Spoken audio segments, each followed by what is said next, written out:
What's up, man? Welcome back to another YouTube videos. Sa video na to, pag-uusapan natin ano yung 5 test na ginagawa sa'yo ng babae para ma-check kung masculine ka ba sa kanya.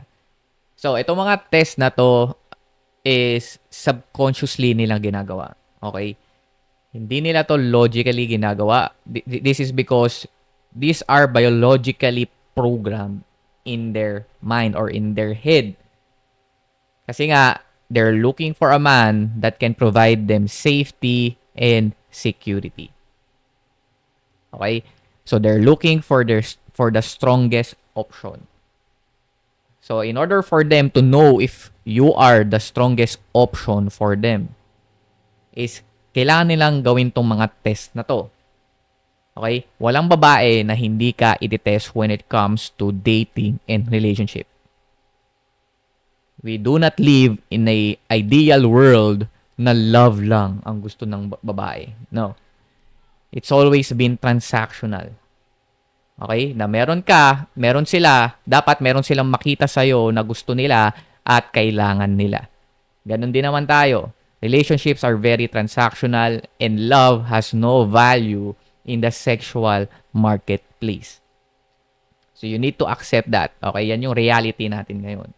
So, kaya ginagawa ng babae itong mga test na to kasi again, they want the strongest option. They want to be with a man that can provide them safety, structure, security, in all aspect ng buhay nila. Okay? So, kahit na marami ng independent woman kuno ngayon, they will always fall for a man that they can feel that they are safe. Okay, that they are secured. Yun lang yun. So, kahit gaano pa ka-independent yung babaeng yan, kahit sinasabi niyo ganyan-ganyan, again, don't trust their standards. Don't trust their logical. Yung mga sinasabi nila. Trust their actions. Okay? So, ano yung 5 test? Bibigyan ko kayo ng 5 test o usual test na ginagawa nila in order to check if you are masculine or strong enough to, para mag-submit sila sa'yo. Kasi again, kahit naman tayo, if pipili tayo ng leader, di ba pipili tayo ng leader na alam natin na kaya sa atin, kaya tayong i-lead. Hindi tayo pipili ng leader na sa tingin natin weak. Kasi nga, nakasalalay doon yung buhay natin, nakasalalay doon yung safety natin, nakasalalay doon yung future resources natin. Pipili ka ba ng leader na weak? Pipili ka ba ng leader na hindi kayang tumayo sa sariling paa? Pipili ka ba ng leader na hindi decisive, na walang sariling desisyon? Okay? Pipili ka ba ng leader na walang bayag? So, ganun din yung mga babae. They're looking for a man who can lead them. And these are the tests na ginagawa nila in order to make sure that you are the man that can be the dominant one. Okay, again, gusto lang nila mag-submit to someone na dominant. Okay, they want to have that polarity. Okay? So, first test. First test, ang tawag ko dito is submission test. Okay, submission. So, ano ba tong submission test? Submission test, ito yung tinetest nila. Itong test na to will determine if a man will submit or comply to the woman's frame, dynamic, request, or demands. So, dito chine-check niya if you will go weak for her. Okay? Usually, this can be subtle, yung tatry niya mag-demand sa'yo, mag-request sa'yo, i-change yung dynamic ng relationship nyo or ng current interaction nyo. Or, this can be aggressive, yung tipong naninigaw, yung, alam mo yung tinatry kang dominahin, dinodominate ka, or she assumes the lead to change the dynamic ng relationship nyo. So, this can be on a different scenarios like nag-i-insist siya na ibang restaurant na lang yung puntahan nyo or ibang career na lang yung tahakin mo. Yung parang ganun. Yung basically, tinetest niya if magko-comply ka o magsasubmit ka sa dynamic or sa request or sa demands na gusto niya. So, bakit ba nangyayari to? Because If a woman can control your frame, okay, can control your, yun nga, yung frame mo, yung decision making mo, in her mind, psychologically, and emotionally, this will register as weakness. Okay, and once na maramdaman nila na weak ka, this will lead her to doubt you in the long run. Kasi kapag weak ka, magda-doubt siya kung kaya mo ba siya protektahan in the long run. Kung kaya, kasi again, madali kang ma-persuade, kumbaga. So, paano mo ba ipapasa tong mga test na to? Itong submission test na to? So, hindi ko naman sinasabi na lahat ng demands, requests, or dynamic na gusto ng babae is mali. Okay, meron pa rin ng mga babaeng matituno dyan na very feminine talaga. Na maganda na naman yung mga demands nila, maganda naman yung mga requests nila, maganda naman yung gusto nilang dynamic. However, if you decide to comply o to submit to her demands, to her requests for the sake na makuha yung validation niya, oo ka lang, oo ka lang para wala nang away, oo ka lang para bigyan kanya ng validation, oo ka lang kasi gusto mo ng attention niya, then that will be the time na magiging weak ka sa paningin niya. Kasi nakita niyo yung neediness nung ganong behavior na oo ka lang, magko-comply ka sa kanya ka palagi kasi ayaw mo ng away. Gusto mo lang siya i-please palagi. Gusto mo lang ibigay sa kanya lahat ng gusto niya. However, that will be the reason kung bakit bababa yung attraction niya sa'yo. Kasi nakikita niya that you are very submissive. Again, gusto nila yung strongest option. The weak repels them. So, kapag naramdaman nila na you will go weak for her, doon sila magsa-start na bumaba yung attraction nila sa'yo. Joms, paano ba yun? How can I pass this test? Or how can I showcase? Mas maganda, ayoko nang sinasabing pass the test. Mas gusto ko to na sinasabi na showcase. How can you showcase your masculinity here? So you can showcase your masculinity here by deciding for yourself. Okay? If gusto mong mag-comply or mag-submit, hindi naman mag-comply, submit. Basta gusto mo mag-comply dun sa dynamic request or sa demands niya. Kumbaga, you will decide on your own perspective pa rin. Hindi lang dahil gusto niya. Kumbaga, mag-iisip ka pa rin, syempre, iti-take to account mo pa rin yung perspective na tinatry niyang sabihin sa'yo. Okay, is this going to benefit? Ano yung benefit nito sa akin and ano yung benefit nito sa kanya? Kumbaga, you will decide on your new perspective. Hindi ka magde-decide for the sake na may makuha sa kanya. For the sake na para wala lang away, for the sake na para lang makuha mo yung attention and validation niya, for the sake na makakuha ka lang ng intimacy or sex sa kanya. You will decide on the new perspective. Kung ba meron ka pa rin sariling desisyon. If ayaw mo yung perspective o yung demand o yung request na sinabi niya, yung dynamic na gusto niya, then you should say no. That's why become true to yourself. Okay, kailangan tapat ka sa sarili mo, honest ka sa sarili mo. Huwag kang huwag kang papayag kung sa loob-loob mo ayaw mo yun. Ayaw mo yung demand niya, ayaw mo yung request niya. Oo ka lang if you think, okay, meron kang new perspective. Magde-decide ka based on your new perspective. Kasi again, meron pa rin mga babae dyan na alam mo, healthy pa rin naman yung mga ganun babae na hindi nila tinatry i-control. But they're actually, communicating their needs or communicating their wants to you. So, however, again, you want to decide based on your new perspective. In that way, sa'yo pa rin nanggagaling. Hindi ka yung decision na yun, hindi ka niya na nako-control. If gusto mo, dahil feel mo okay, mas maganda nga to. Logically napag-isip mo na okay, maganda nga yung request niya na yun and ito yung magiging kumbaga nakita mo na in a long term run na okay, magiging maganda nga to at gusto ko rin yung mangyayari, gusto ko rin yung magiging outcome nito. Okay, I will say yes. Pero if ayaw mo yung mangyayari, ayaw mo yung ganung dynamic, feeling mo ganito, feeling mo ganyan, basta yung gut feeling mo is hindi okay sa'yo, you should say no. Because again, you must control, not only control yung frame, but also lead the frame of the relationship. Okay? That will be, nasa tingin mo, best for both parties. Okay, the best for both parties. Ay, nawala yung mic. Kanina pa ata wala yung mic. Check. Wala ulit.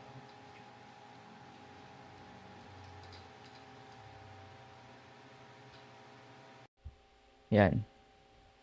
So, yun. So, that's how you showcase your masculinity, or that's how you pass that submission test. Okay? Number 2, the MVP test. Okay? MVP test, the most valuable player test. So, ano ba to?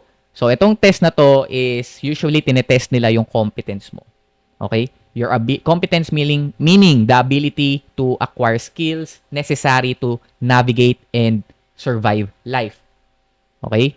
For example, how you maximize your career, how you maximize your income, paano mo nakukuha yung mga gusto mo sa buhay, how do you, yun, kumbaga basically, how much do you succeed on getting what you want in life. Basically, your competence, getting what you want in life. Okay? Signaling that you can have results, that you can succeed sa mga gusto mo. So, this test, itong MVP test na to is related to directly on the survival value that a man can bring. Kasi again, women are security-seeking creatures. They want to survive. If walang security, feeling nila hindi sila magsusurvive. Okay? So, it may manifest, itong mga MVP test na to is pwede itong mag-manifest through doubt.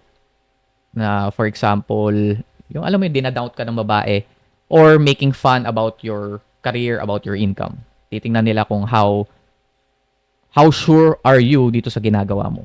How sure are you dito sa career mo? How sure are you dito sa path na to? Basically, tinetest nila how confident and competent are you dito sa ginagawa mo. So, kahit ano kahit hindi ka pa ganun ka successful, pero kung naniniwala ka dito sa career na to, naniniwala ka sa path na to, titingnan nila kung gaano ka ba katibay, kung liliko ka ba, kung magbabago ka ba ng mission for her. So, titingnan nila, kasi the more confident you are, the more certain you are na itong path na to, itong the way you navigate life na ganito dapat, is mas maniniwala sa'yo. Kasi maniniwala ka ba sa taong may doubt sa sarili? So, ang gagawin niya, magmamanifest tong test na to by doubting you. She will start to doubt you or to challenge you na feel ko hindi mo ma-achieve yan. So kapag nakita niya na pinanghinaan ka, alam mo yung pinanghinaan ka ng loob na ikaw mismo na denout mo yung sarili mo, na insecure ka, hindi mo pinaglaban yung stand mo, hindi mo tinayuan yung sarili mo values, yung sarili mo principles, na hindi ka certain with that one, pati ikaw hindi unsure ka na. Pag nakita kanyang unsure ka or naging insecure ka, then she will see that as a sign of weakness. Because again, a woman wants to ensure the man is the best option. Again, the MVP test. Gusto niya malaman kung ikaw ba yung most valuable player. Okay? If you are the best option that she can get. Okay, that you have the ability to fortify and develop yourself, to improve yourself, to get what you want, to get the lifestyle you want. The more certain you are, the more na nababack up mo to ng, kumbaga yung resulta, the more na nakikita niya yung resulta ng ginagawa mo, the more na nagiging MVP ka sa paningin niya. Okay, because that signals future resources. That signals security.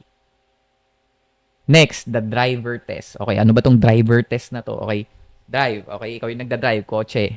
Ayan. So usually, tinitest ka nila if kaya nilang kunin sa'yo yung steering wheel. If they can steer, lead, or yun nga, na can steer or lead yung relationship. So, paano ba nila ginagawa to? They will try to insert rules. For example, they are trying to control the speed ng relationship. For example, dating pa lang kayo na parang masyadong mabilis, ganyan. Gusto ko slow lang. Yung mga ganun. Na gusto ko flow lang. Yung they're trying to control the speed. They're trying to define the type of men that she want. Na ito gusto ko sa lalaki, ito yung gusto ko sa relationship, ito yung gusto ko sa ganyan. Kumbaga, they are trying to inject rules. However, if ginagawa nila yon, test yon. So, this can be on their personal level or dahil pero madalas kasi ito na nakukuha nila yung mga rules na sinasabi nila to to gain control sa relationship dun sa ano nyo, yun nga yung steer, to have the steering wheel sa relationship is this comes from outside advices. For example, sa mga books, sa mga nababasa nila sa books, nababasa nila sa naririnig nila sa podcast, sa mga advice ng mga friends nila na etong mga advices na to is usually external. Nakikita nila sa social media or sa other external advices na nagdi-dictate on how the relationship should proceed. Example, time frame ng commitment or yung kailan ba kayo magiging kayo, ganyan. So, nangyayari itong test na to usually if nagkaroon na ng hint or nagkaroon na siya ng feeling na na hindi ko kayang pagkatiwalaan tong lalaki na to na mag-lead sa relationship. That's why she is trying to get the steering wheel. Okay, I cannot see this man leading the relationship well. Usually nag-o-occur yung ganyang test na siya mismo yung nagpo-put up ng rules sa relationship. Kasi hindi niya nakikita na kaya mong i-lead. Hindi niya kayang nakita na nakakapag-initiate or nakakapag-take initiative ka to carry the relationship. So, how can you showcase kapag bigla ka niyang sinabihan na ito yung rules ko, ito dapat yung ginagawa ng mga lalaki sa akin, ganyan. Usually, nakikita lang nila yan sa nababasa lang nila yan sa social media. Ganyan. So, how can you showcase or how can you pass this test? So, again, you want to take the lead. Okay, don't give her the steering wheel. Nawala na naman yung mic.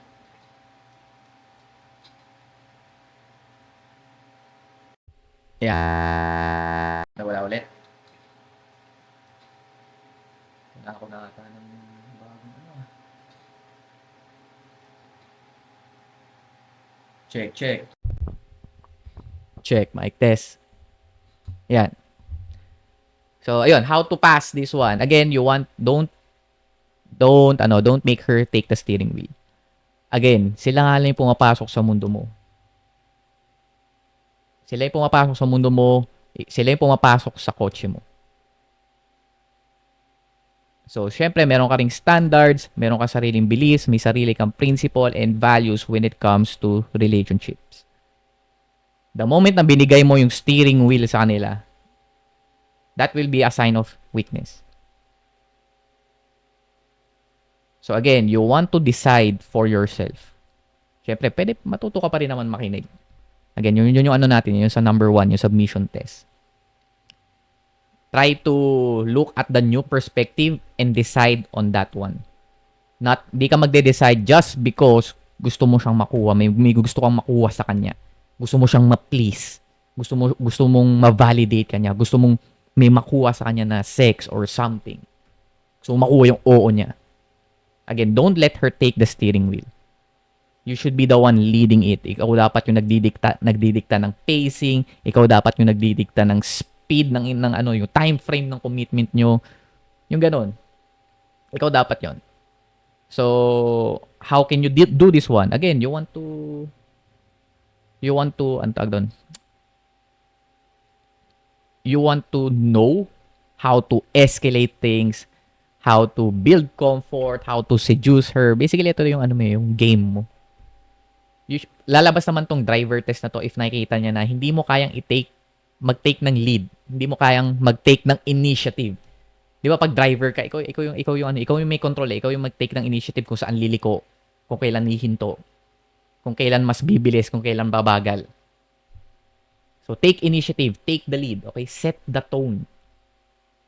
Set the tone of the relationship. If ayaw niya, may kita mo naman yun, you just need to lead and observe. Lead.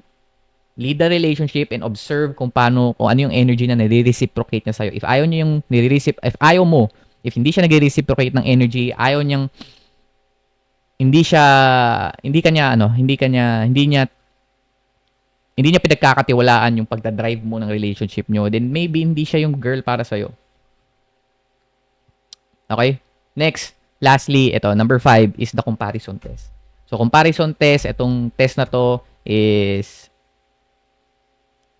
ito yung, as the word na sinabi ko, comparison test, is kino-compare ka niya sa ibang mga lalaki or kino-compare niya yung relationship nyo sa ibang relationship. So, kino-compare ka niya based on your looks, based on your income, based on your status. Kumbaga sinasabi niya, buti pa si ganito, ganyan. Buti pa si ganito, maganda yung career niya. Buti pa si ganito, ganyan. Or, buti pa si ganito, nag-propose na. Buti pa sila ganito, nagpakasal na. So, basically, kino-compare niya yung relationship nyo or kino-compare ka niya sa iba. Okay? Ang root cause nito is, again, this is a test of submission. Again, yung kaya nga number 1 test yung submission test eh. So, they will check if magsasubmit ka ba sa demands, sa request, or sa dynamic na gusto niya.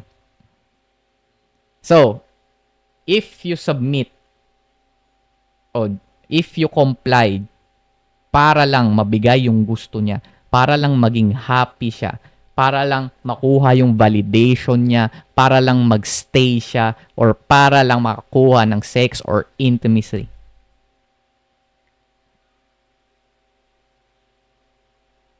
She will think na, weak ka, nawala naman akong ilaw. Pwede ba yan? Laban yan. Buksan ko lang yung ilaw sa taas.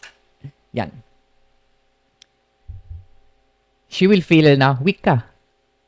Okay? If the man submits and compromises his own path, plans, purpose, and way of living, she will start to lose attraction because he will start to strip off the things that made him attractive in the first place. Bakit mo babaguhin yung isang bagay? Kaya ka nga nagustuhan ng babae, it's because sa mundo mo, sa experience na meron ka. Sa experience sa mundo mo. Ano ba yung experience kapag kasama ka niya? So the moment na binago mo yun dahil kinumpare ka niya sa iba and you try to incorporate it just because sinabi niya, then wala kang sariling spine. Wala kang structure. Madali kang maalog, kumbaga. And for another thing, kapag kinumpare ka na sa ibang mga lalaki, this is a sign that she lost respect sa'yo. Hindi ka niya nakikita as the MVP. The most valuable option for her. The most valuable player for her.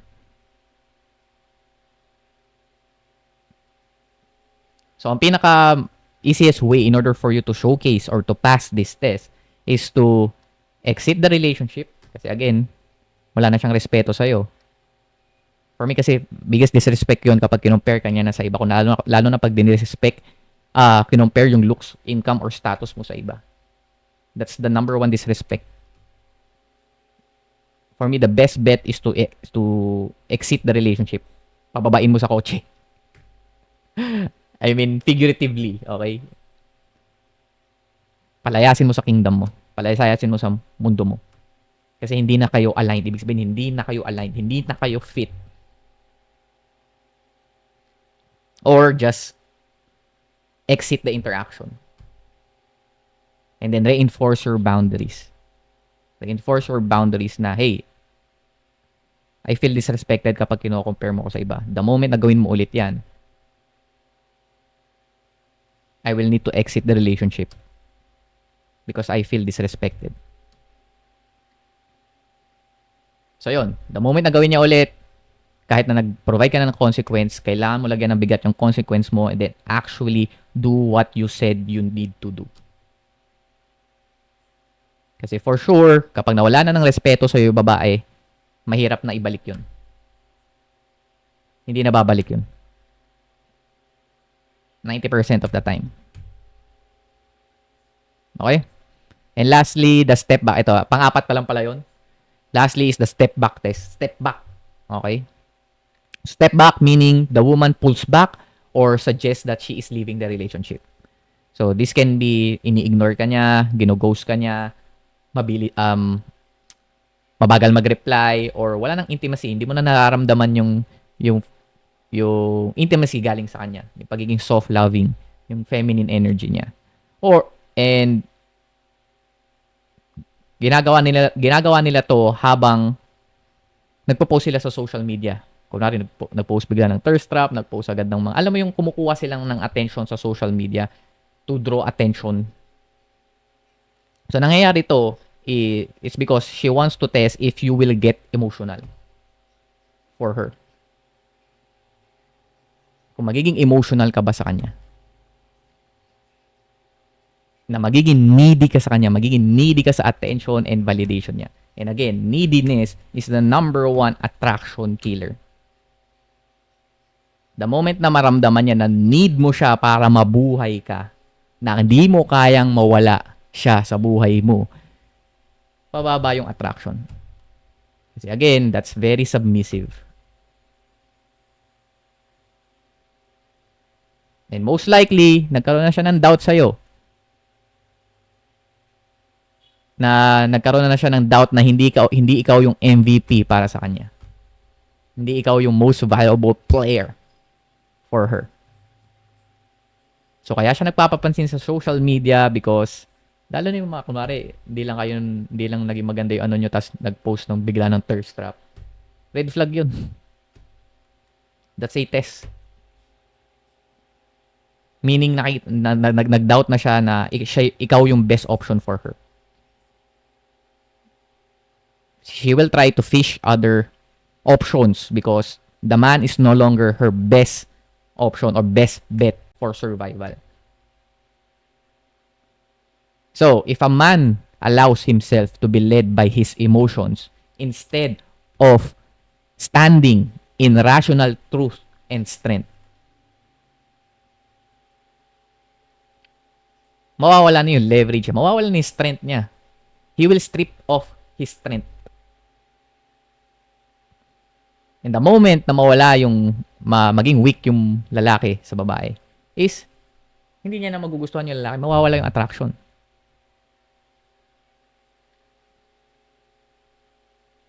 That's why if ginawa sa'yo ng babae yun, no need to get, yung alam mo yun, hindi mo na kailangan siya habulin. If nag-pull back siya, if nag-step back ka, you must put value in your time. Huwag mo habulin. Huwag mo siya habulin. Put value in your time, meaning, pag kasi nag-pull back siya, nag-doubt, meron na siyang doubt sa ano mo eh, meron ng doubt sa if you are the best bet for her. Nag-doubt na siya sa'yo. So, pag nag-pull back siya, pull back ka lang din. Pakita mo that you can live without her, that you can improve yourself without her. Again, gusto lang nila malaman, itong mga test na to, gusto lang nila malaman kung kaya ka nila kontrolin. If you will go weak for her. If you will make her drive the relationship. Na siya yung paglilid mo.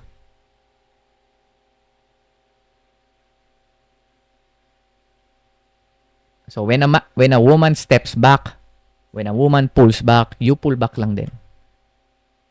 Let her have that space to realize. And ikaw, focus ka lang on building yourself. Okay, yung oras mo dapat priority niyan yung pagbuo mo ng sarili mo. Pagbuo mo ng kingdom mo. Kasi kung makikita naman niya, marirealize niya yung value na binibigay mo sa kanya if you create that space to make her realize. You cannot make her realize through logic. Hindi mo masasabihin na ito yung mga ginawa ko, 1, 2, 3, 4, 5. Di mo ba nalaman na ito yung mga binigay ko sa'yo, binilangan mo. That's logic. Women are very loyal to their emotions. So hindi mo maano 'yun, hindi mo sila mako-convince na bumalik sa iyo. So you make them realize by creating space. Kasi babalik naman 'yan kung na-realize nila na ikaw pala yung MVP ko, ikaw pala yung most valuable player. Ikaw pala yung best option for me. Babalik naman 'yan eh. Kasi again, you are building yourself up. Makikita nila, putya, ba't ko pa to sinayang to? So, put value on your time. If nag-pull back yung girl, pull back ka lang din. That's how you pass that test. Yung step back test. So, yun. So, again, yun yung 5 test na ginagawa ng mga babae when you are dating or when you are in the relationship. Again, huwag kayong magagalit kasi maraming bitter na tinetest sila ng babae.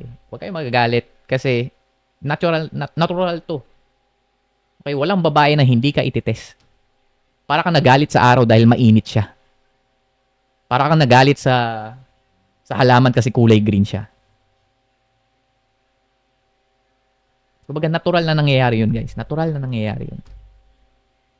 So, instead of being bitter, take it as a chance to improve as a man. Take it as a invitation to showcase your lead, to showcase your masculinity, to reinforce your boundaries, to show that you have a self-sustainable world, to show that you are the best option. The moment na maging needy ka, the moment na mag-submit ka sa lead niya kasi you need something from her, then dun mawawala yung attraction. So, I want to emphasize that this video is it's not about controlling, it's not about, hating sa mga babae because tinitest ka nila. I want to emphasize that video is about maintaining a strong, rational, leading personality that is rooted in your masculine frame. Okay? Kasi, naturally, kaya mo itong ipasa itong mga test na to if you are rooted and grounded in your masculine frame. Na meron kang self-sustainable world, may sarili kang mundo. Na meron kang bayag at meron kang spine bilang lalaki. So, yun. So, kaya napaka-importante na malaman mo yung mga gantong dynamics in which ito yung tinuro ko sa loob ng Attraction Inertia Triggers. So, kung umabot ka dito and if you want to know more about feminine and dating dynamics, is meron akong on-demand video program called Attraction Inertia Triggers. So, kung ikaw ay palagi nababasted, nare-reject, na-friend zone, then makakatulong sa'yo tong online on-demand video program ko na to. If meron kang extra and you trust me enough to buy my paid programs, andyan yung link sa description box. Ang tawag ko doon is Attraction Inertia Method. Kung ang traditional method pa rin yung ginagawa mo, traditional ligaw pa rin yung ginagawa mo, in which very needy, very chasing yung method na yon, then hindi talaga gagana yan, lalo na sa modern world. So, if you want to know it, andyan sa link sa description box. Medyo mahaba na tong video na to, 34-35 minutes, and hopefully, na-enjoy mo tong video na to, marami kang natutunan, nawalan pa ako ng ilaw. Ayan, maraming nagkaroon ng technical issues. So, if you like this video, click the like button, subscribe ka na rin sa channel ko, and subscribe for more dahil almost daily nag-upload ako ng videos dito. Weekly, daily, meron akong upload. So, yun lang. Hope to see you on the next one. Let's go!